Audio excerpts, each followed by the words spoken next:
Welcome back one and all to another video on the channel. Well everybody, I just wanted to start off and say if you guys were among the crew that went over there and looked at our Polar Claw video, let me tell you this. A surprise, to be sure, but a welcome one. I was very surprised at how many people actually like or even know about that character. He kind of has like a little bit of a cult following. And like I said in that video, I really hope that one day we get an updated version of that boy, because even the old guy looks sick next to Lio Convoy and Tigatron. However, today what we're going to be looking at on this channel is what you see right here. Yes, this was the Beast Alliance Battlemaster version of Airazor from the Rise of the Beast universe, being wielded by her Beast Wars counterpart. And you know what? I like it. Now, it is kind of interesting because typical Earth bow and arrows have the sort of look like this, where the string would come back this way. However, as you can see, compared to the top side of the wing, the bottom side, it just doesn't look as good with it actually like that. It just looks kind of tacky. So we're going to defy conventional logic and leave the nicer side out, and it still looks awesome.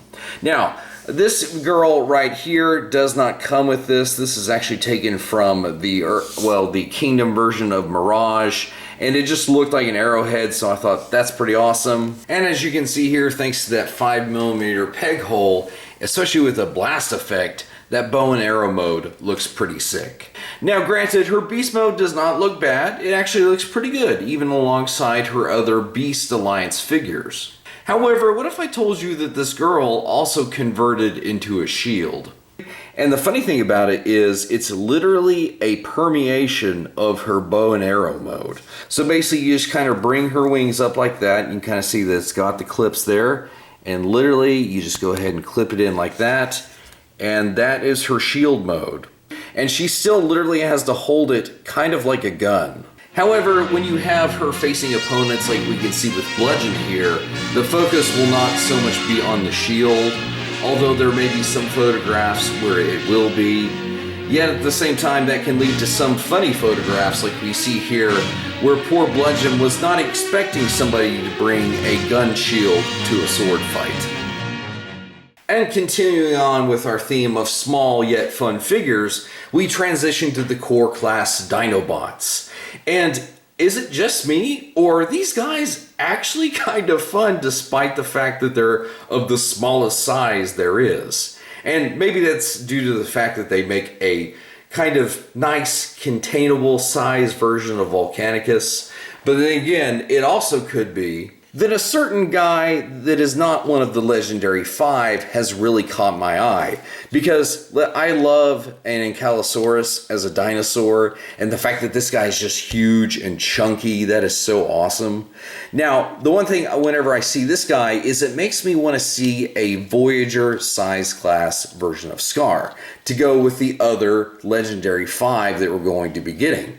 Now, a lot of people will say, well, you can't get this guy in Studio Series, because even despite the fact that they're stretching what Studio Series means, this guy doesn't fall under any of those current exceptions. So is there any way to get a Voyager class figure? Yes, because there is such a thing as the Buzzworthy line, which, let's face it, the Buzzworthy line is kind of a catch-all for those weird one-off characters like our boy Towline over here.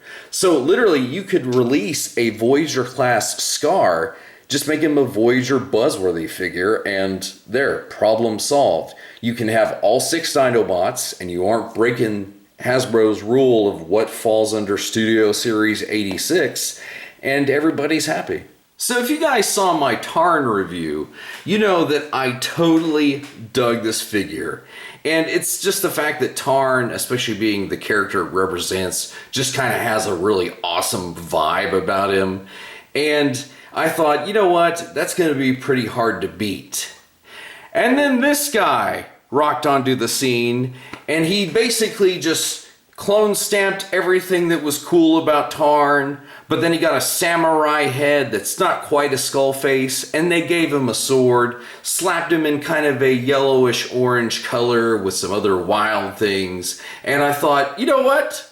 He's even better than Tarn, and that is not an easy thing to do, is to outclass this dude right here. Now see, this is an example of two characters sharing a mold and both of them pulling it off in their own way, and it being fun for either one of them. However, I'm not as convinced with this one right here, because don't get me wrong, the Leo Prime, the Lio Convoy mold, it is a solid banger. However, the black repaint, I always thought that black repaints were like an automatic win in the world of Transformers, yet it's just not really doing anything for me, because I think one of the things that helps Leo Prime is the fact that he's got so many different color hits, and it's broken up to where it actually has a little bit of visual interest. Whereas over here, a lot of that is lost because his main colors are just gray and black. And don't get me wrong, that is screen accurate to whenever he appeared in Beast Wars 2, but it just isn't drawing me in as much. And don't get me wrong, I mean, he still has all the same functionality, like the Matrix over here, which is blast compatible. You just put it on there, see, it stays just fine. But it is just something about it, I don't know why. Even the teal highlights are not doing enough for me. However, it is really kind of cool that he does come with the Maximal rifle that those characters used in Beast Wars 2. So, I mean, it's not like this guy is a bad figure at all. Like I said, this is a very solid mold. It just visually, for me, doesn't really appeal all that much. Well, speaking of repaints, or should I say pre-paints, I know some people have been asking the question, where is Hound? Whatever happened to them? Where'd you go? I miss you so. Seems like it's been forever that you've been gone. And again, this is part of Hasbro's usual tactics where they will slip out the pre-paint or repaint beforehand and then give you the one that you really want. So Detritus is still making his, as it were, heyday run. And once he's had a good long stretch out on the shelves and online, all that sort of stuff, that's when Hasbro will then slowly release Hound, which is really the one we all want anyway.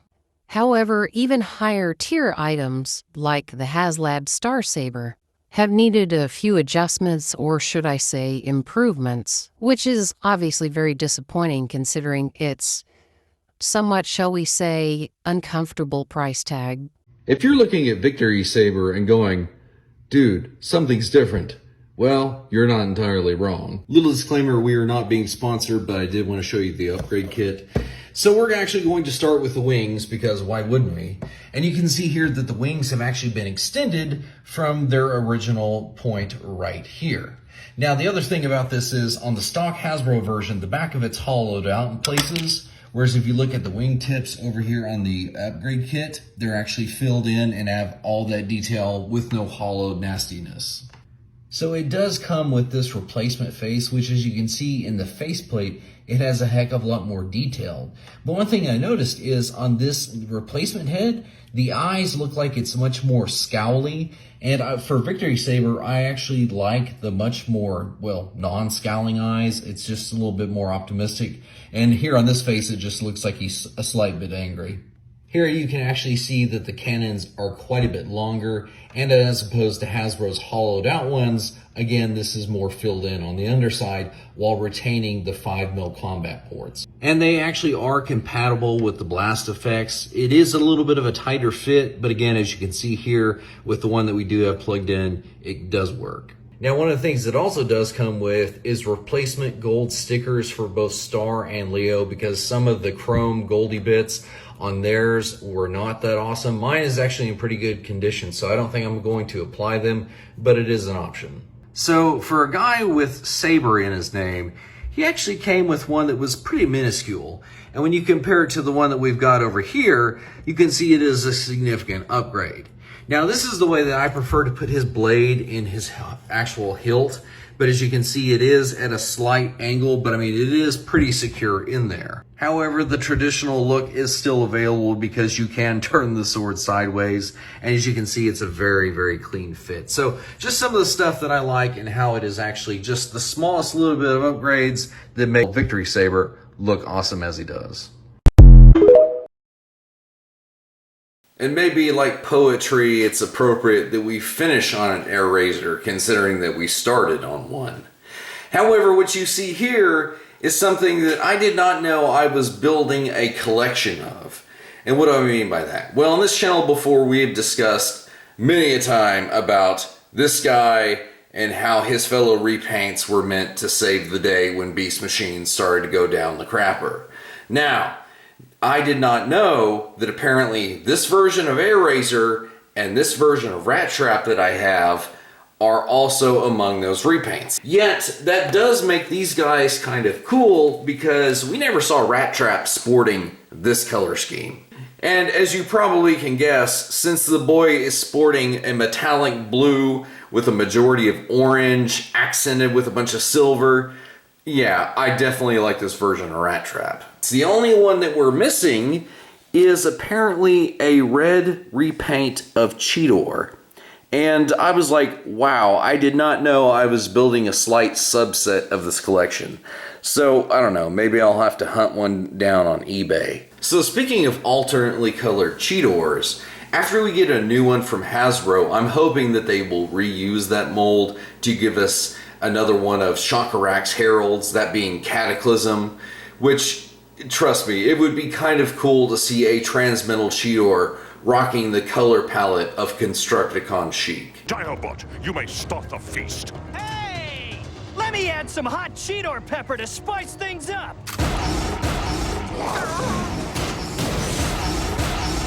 However, coming back to our girl, which should be the main focus, this version of her, when you start comparing her to the previous iteration of Transmetal Airazor, it kind of feels like that girl in robot mode, especially around the face where you can kind of see some of these details. They were picked out on the original one, whereas on this mold, they left it kind of blank.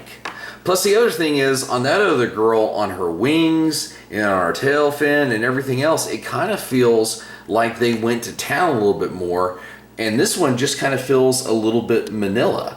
I don't know, I would have rather had the details picked out, because this girl kind of comes across as no effort, and I hate to say that because I love this mold, but in comparison to her original Transmetal release, yeah, it doesn't seem to hold a candle. But despite that, like I said, this is a good mold, and she can strike some really awesome poses. Like, I love this one with the wings flared out, and like she's getting ready to just start ripping through some Predacons with these Talon weapons.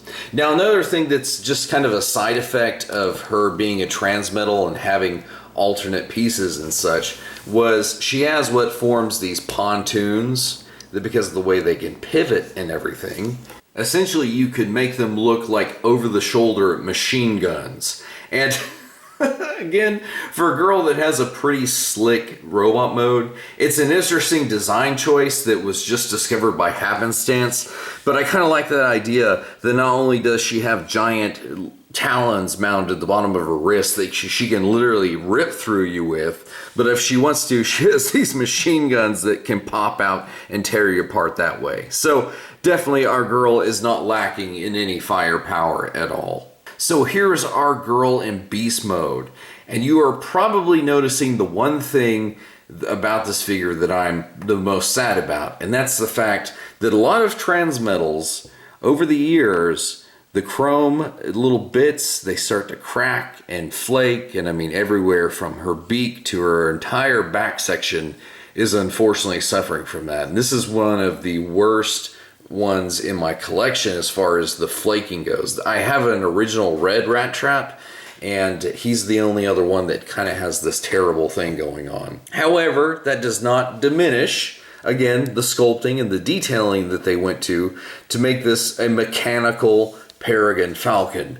And I'm loving a lot of the details just for this being a beast mode. Now, the one dead giveaway is the fact that this girl has jet turbines on her shoulders, which that's for her seaplane mode, I guess. So you just slide these back, exposing the engines. And then what you're supposed to do is take these legs. It's a very simple transformation to basically her transport mode, I guess, if you want to call it that. So you go ahead and flip this out, and then it just pegs into that right there. Kind of bring it forward. Do the same over here. And this is, I think, some of that gold plastic that they use. It seems a little bit more in the brown family, so I'm hoping that this version of Airazor, that she doesn't suffer from GPS. And there you have it. There basically you have her seaplane mode. Kind of reminds me of a show I used to watch as a kid called Tailspin. And anyway, so for her, I think it works pretty well. And oh, one thing that I want to go ahead and mention is these feet for her beast mode. Every time I look at the feet on our Rise of the Beast ones, it makes me think of this all the time, just because of how big and massive her feet are. So again, maybe that's why that Rise of the Beast Airazor has a little bit of winning factor to me, is it's playing off my nostalgia for this girl right here. So definitely I think that Airazor is one of those that there's so many different molds out there of her, and so many different iterations, that everything from what we've seen here to the Airazor that we started out with, I think that it's a cool character that in general has pretty much nailed it almost every time. The only one that's probably the weakest out of all these is the original Airazor mold, which didn't look anything like her, but that's kind of common of early era Beast Wars characters sometimes. So everybody, I hope you enjoyed that video that we had today. And without anything else to further drone on about, until next time, guys. Terrorize.